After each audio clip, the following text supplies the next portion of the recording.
Soal seragam sekolah, Oh. khususnya seragam olahraga dan seragam pramuka Pramuka. yang dijual di Di sekolah. sekolah. Ya, karena menurut para orang tua ini harganya sangat jauh berbeda dibanding Beli di luar gitu ya? dibeli di luar dengan yang difasilitasi oleh sekolah. Kalau menurut masyarakat ya, harga di sekolah kan itu sekitar Rp300.000. Sementara kalau dibeli di luar bisa dibeli dengan harga Rp150.000 sampai Rp200.000. Bisa 2 kali lipat Bisa ya? 2 kali lipat. Berarti gitu. ada untungnya gitu kalau misalnya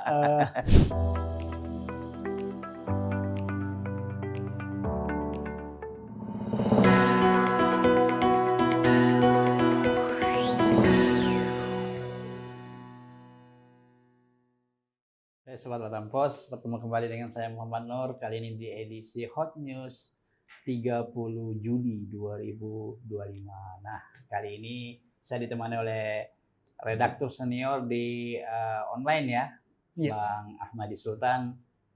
Dan kali ini kita akan mengupas beberapa berita yang akan tayang besok di edisi cetak maupun yang sudah tayang di edisi web dan media sosial. Bang Ahmadi, apa yang menarik hari ini yang dapat dari teman-teman di lapangan gitu? Hari ini kita akan memberikan beberapa berita yang lagi hangat-hangatnya dibicarakan.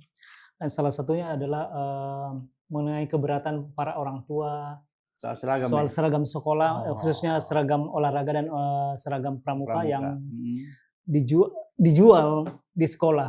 Ya, karena menurut para orang tua ini harganya sangat jauh berbeda dibanding beli di luar dengan yang difasilitasi oleh sekolah.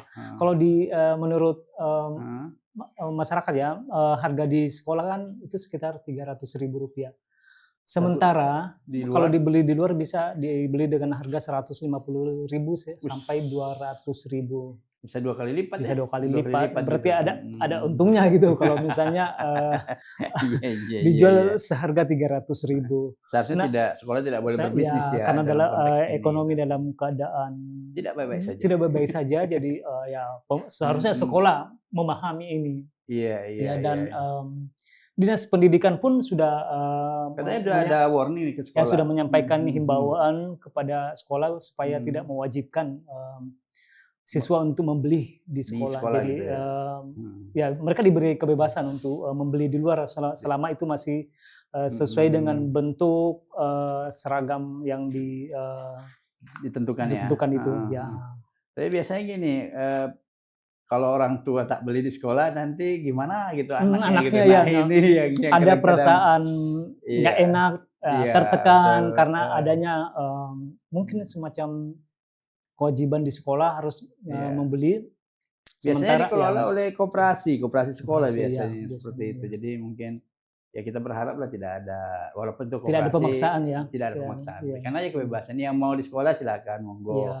Yang mau beli di luar juga boleh saja gitu ya. Bahkan Dinas Pendidikan pun mengatakan kalau misalnya ada lungsuran dari kakaknya nih masih layak untuk dari kakak kelas ya. Ya, masih bisa digunakan ya. Ya boleh. Betul, sekarang zaman efisiensi. Ya efisiensi, pemerintah aja efisiensi, masa kita nggak boleh efisiensi. Betul. Apalagi kita dipajakin terus kan. Oke. Ya apalagi nih, yang menarik nih deh. Berikutnya ada nih mengenai retribusi parkir ini, mengenai hak hidup orang banyak juga. Jadi ini setiap tahun di Batam itu tidak pernah mencapai target. Padahal sudah naik, motor dari 1.000 jadi 2.000, mobil dari 2.000 ke 5.000 gitu ya. Harusnya capaiannya jauh lebih besar secara logika. Ya, sampai saat ini pemasukan ke pemerintahan Batam itu baru 1,2 M per bulan. Sementara targetnya untuk tahun ini 15 miliar. Ya. Oh alah, masih jauh dari target. Jauh dari target. Betul. Sementara kan jumlah kendaraan terus bertambah. Ya. Tarif pun sudah naik. Tarif pun sudah naik. Masih juga tidak tercapai. Nanti diperiksa juga oleh polisian nih kayak retribusi sampah ya. Ya jangan sampai ya. Ya karena pastinya kita melihat retribusi parkir ini potensinya sangat luar biasa. Luar biasa dia. Terutama yang di tepi jalan ya. Tepi jalan. Ya, menurut penuturan anggota DPRD Batam itu sekitar 40 miliar sebenarnya. 40 miliar. Ya, per tahun. Per tahun. Tapi jadi pada sementara targetnya hanya 15 miliar. Udah dibuat target jauh dari potensi, masih juga tidak tercapai. Ya. Ini ada sesuatu something wrong nih kan. Ya, jadi harapan kita nanti bisa lebih baik lagi. Iya betul, karena kalau tidak nanti jangan sampai menjadi temuan juga ya, seperti yang kita bilang tadi, seperti retribusi sampah yang setiap tahun tidak pernah mencapai target, sementara jumlah rumah bertambah kalau sampah ya, jadi artinya orang juga volume sampah terus bertambah tapi tidak berbanding lurus dengan retribusinya kan lucu. Ini juga tarif naik, kemudian jumlah kendaraan terus naik tapi tidak berbanding lurus dengan jumlah retribusi yang didapat. Ada apa kan? Wah, ini yang patut ditelusuri supaya jangan sampai dana masyarakat yang sudah kita ngeluarin kadang-kadang 5.000 tuh nggak minta kembali lagi kita kan kalau bawa mobil menguap begitu saja. Selama ini masyarakat udah menerima ya mau naik oke nggak masalah, tapi yang penting masuk ke kas daerah supaya bisa dipakai untuk pembangunan lagi ya dia. Yang lain yang lain ini masih soal jalan. Wah, ini tidak pernah habisnya kalau soal jalan di Batam ini karena setiap tahun pasti ada keluhan dari masyarakat. Baik ya jalan yang rusak, jalan yang bergelombang, jalan yang macet. Iya. Tadi pagi kita dapat video ya dari warga di mana Bukit Daeng ya. Di Bukit Daeng dan macet parah gitu ya. Ini sepanjang jalan Ahmad Yani dari arah Panbil Muka Kuning ke arah Bukit Daeng. Kemudian laporan reporter kita juga ada yang malamnya tadi pagi dari arah Panbil Muka Kuning ke arah Kepri Mall itu macet karena ini jam sibuk ya. Oh, jam sibuk. Ya, sementara ini jalan masih dalam perbaikan jadi belum sepenuhnya dibuka untuk lalu lintas. Ya, jadi gitu masih seperti sedia kala hanya bisa dilalui 2 lajur saja. 2 lajur saja ya. Mudah-mudahan cepat prosesnya ya bisa mengurai kemacetan dan jalan-jalan lain semalam katanya ada yang terjungkal tuh Mas. Ya, nah ini gara-gara jalan rusak. Jadi dari arah masih dari seputar Muka Kuning juga, dari arah apa namanya Panbil mau ke arah Sebeduk ada pengendara motor dekat pintu 4 ya. Kawasan industri Panbil. Iya, memang jalannya di arah sana cukup parah dia. Dan ini beberapa hari pernah ke sana itu banyak sekali lubang. Jadi kalau malam itu bisa benar-benar apalagi kalau penerangan membahayakan jalan tidak terang udahlah bisa terjungkal memang. Ya, dan ini sudah sekian lama dikeluhkan oleh masyarakat tapi belum ada respon dari pemerintah untuk memperbaiki. Iya. Sama dengan jalan yang dekat di sini dekat dari kantor kita ini Simpang Kalista ya dari arah Legenda itu. Itu mendekati lampu merah itu jalannya benar-benar bergelombang. Bergelombang, jadi ada bekas tambalan aspalnya itu bergeser.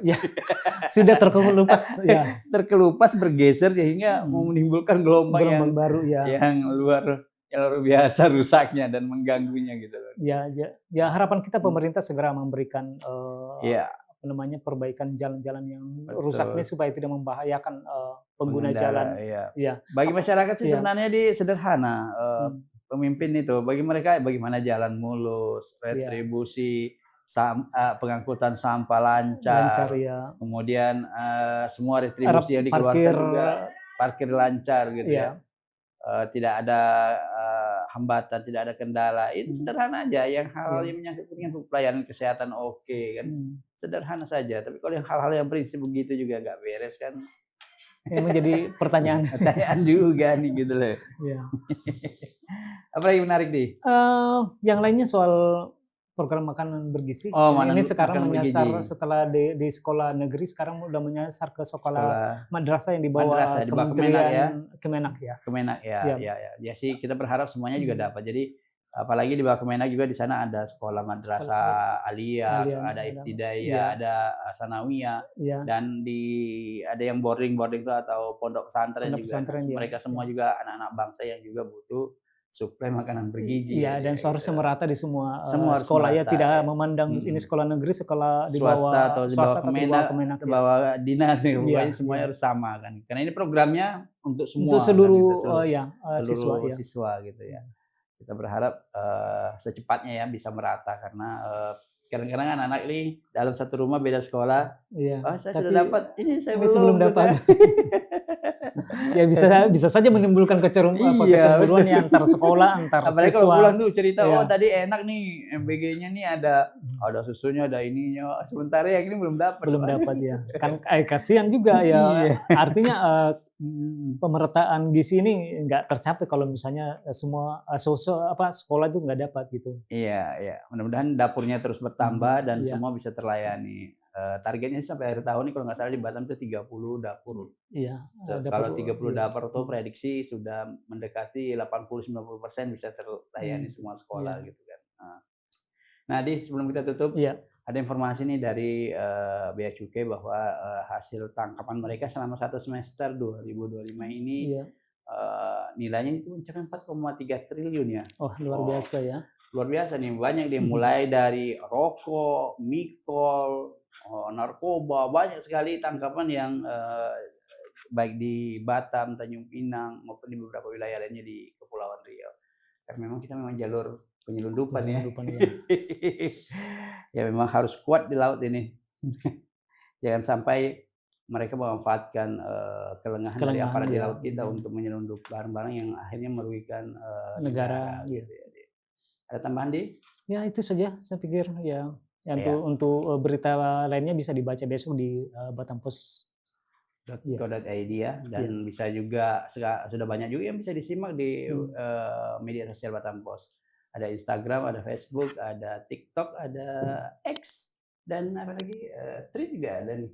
Ada juga di YouTube nanti kan gitu.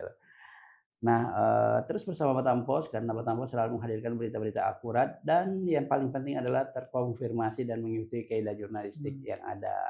Untuk itu sampai jumpa di edisi berikutnya di edisi Hot News selanjutnya. Salam redaksi.